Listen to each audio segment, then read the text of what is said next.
Hey, Tim Nash here with Skogman Realty, and it is 2025. It's here. And one thing that I thought I wanted to get out there was here are some of the top things that home sellers should be aware of going into the 2025 market.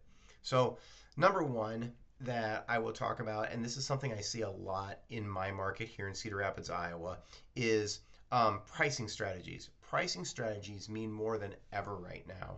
I think that we have gotten into we as realtors, but also we as homeowners have gotten into this groove where we assume our house is worth more than what it actually is, and that is a symptom of the 2021 and 2022 and 2023 housing market, where it was high volume of buyers, low inventory of homes, therefore competition, therefore home prices went way up because they were selling for 10,000, 20,000, 30,000 more what the market value at that time had reflected. And so that made the housing prices go up. So a balance right now, what we're looking at going into 2025, we're looking at a more balanced market. What does that mean? That means that for the last several years, we've had what is called a seller's market. Housing inventory has been low, buyer volume has been high, right? So therefore, more buyers equals more competition equals prices go up, supply and demand, right? So now there aren't, because of the higher interest rates, there aren't as many buyers on the market. And so we really have to make sure that as we look at listing your home, we are accurately pricing that home to be appealing to buyers who are in the 2025 housing market, right? So we need to avoid overpricing. I talked to a lot of people. I had somebody just 2 weeks ago. I was doing a listing presentation, and I did a CMA. I brought my pricing to them, and they actually ended up going with a different realtor. Why did they end up going with a different realtor? Because that realtor gave them a higher price. Now, am I saying that my CMA is better than their CMA? Not necessarily, but my CMA was realistic.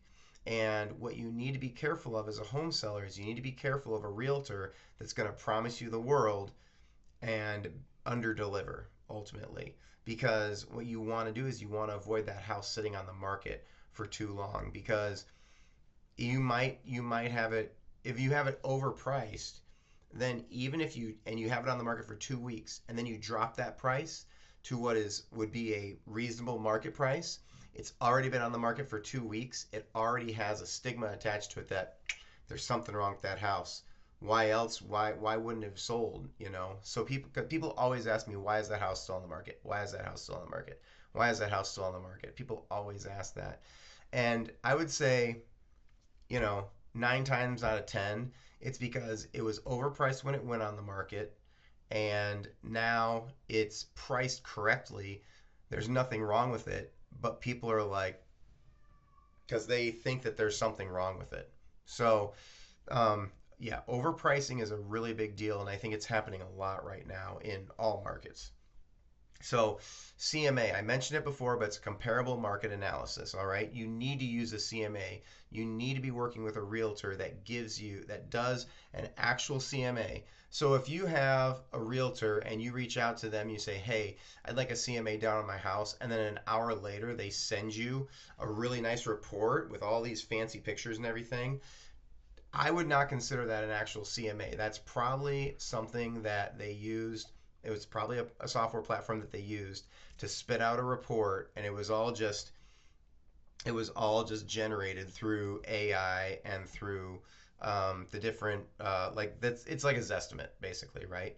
What you want is you want a realtor that's going to actually take a few days, dig into the market, pull comps, and do the math and actually adjust everything so that they give you an accurate CMA. So I would say a realtor that knocks out a CMA shortly after you contact them is probably not doing the work they should be doing.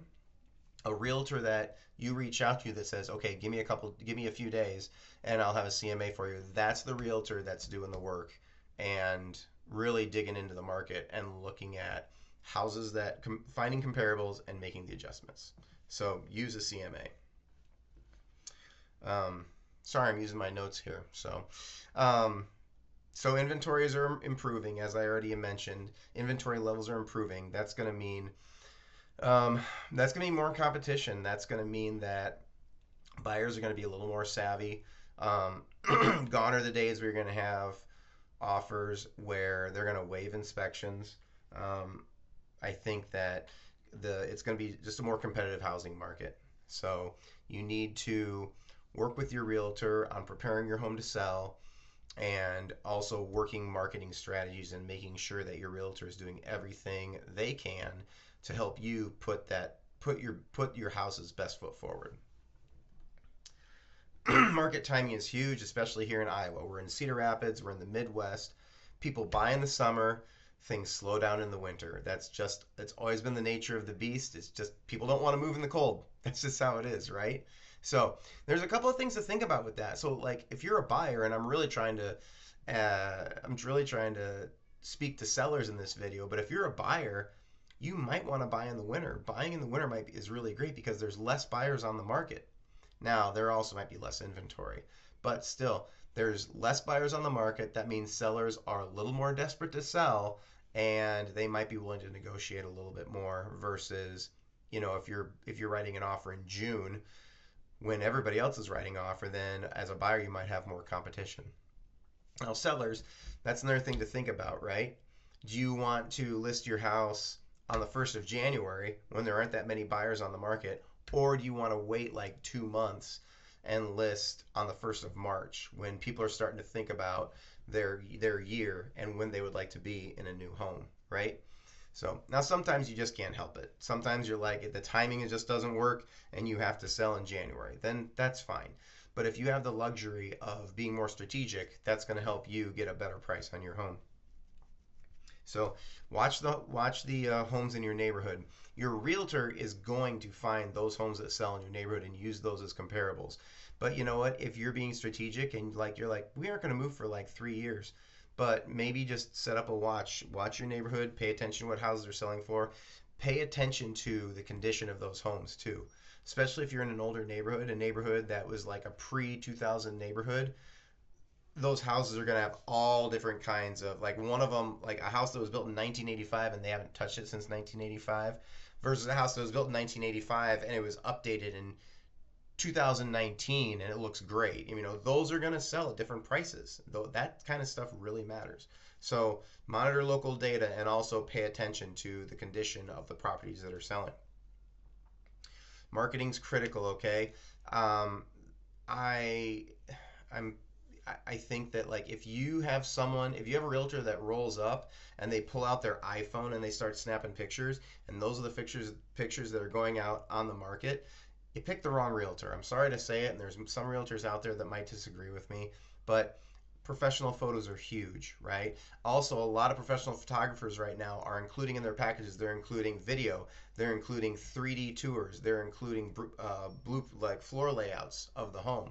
So that's something that you need to ask about when you're interviewing realtors is, are you if you're when you're interviewing realtors, ask them if they're doing professional photos. Also, what kind of social media game do they have, right? Do they have an Instagram account? Do they have a YouTube channel? Are they active on their Facebook? Is their Facebook being used for their business, or is it being used to post photos of their kids' birthday parties? All right. Social media is huge. If you have somebody that just lists your house, does iPhone photos, puts it on the MLS, and it goes out to the MLS, Zillow, and Realtor.com, and that's how people are finding your house, then you have a realtor that's not working hard enough for you.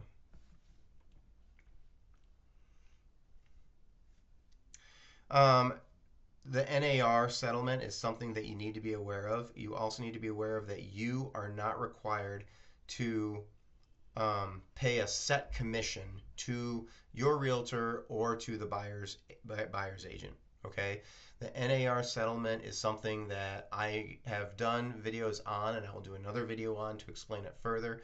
But when you're interviewing a realtor, ask them about the NAR settlement and how they feel about it and what their position is on it and how can they, basically say, hey, explain to me the NAR settlement.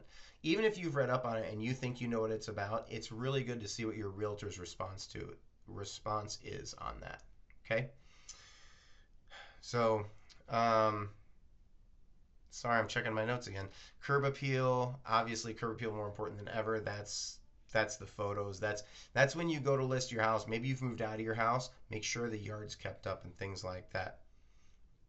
But selling a home in 2025 requires strategy, it requires preparation, and it requires a focus on the latest market trends.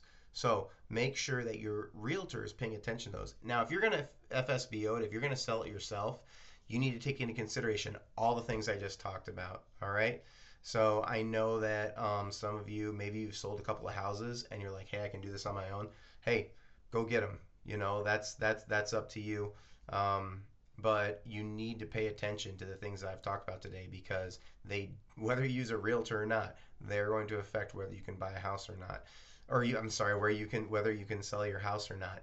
I feel like FSBO, a lot of folks who FISBO'd back in 2020, 2021, 2022, it was a different game back then. You could put a sign in your yard and the folks would come. It's a little bit different now in 2025. So need to pay attention to that. And if you think you're going to FSBO and you do your research and it's just going to be too much, reach out to a realtor. You won't regret it. Okay. All right. Well, that's all I have in regards to selling your home in 2025. I would love to work with you if you live in the Cedar Rapids area or maybe a county surrounding the Cedar Rapids area here in mid north, well, northeast Iowa, I guess is what we would call it. Cedar Rapids is mid to northeast Iowa. But I'd love to work with you. Please like, subscribe, hit the notification bell. Check out my other videos. I have stuff for sellers. I got stuff for buyers. I got stuff for people who live in Cedar Rapids. Just want to know what's going on in Cedar Rapids. So I'm Tim Nash with Skogman Realty. Thank you so much for listening to me today, and good luck in 2025, whether you're selling, buying, or just want to know more about real estate.